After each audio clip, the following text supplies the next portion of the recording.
বাবা একটু মামা, বাবাকে একটু দাও খাক। দেখো কামড় দাও, চাটন দেবে কেন? কেমন তাই একটু আমি খেয়ে নি।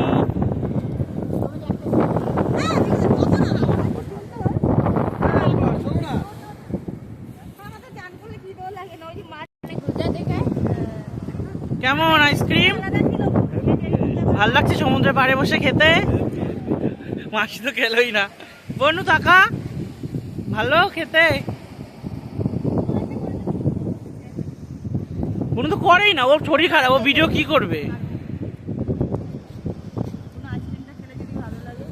ক্যামেরা থেকে মুখ করা রিম।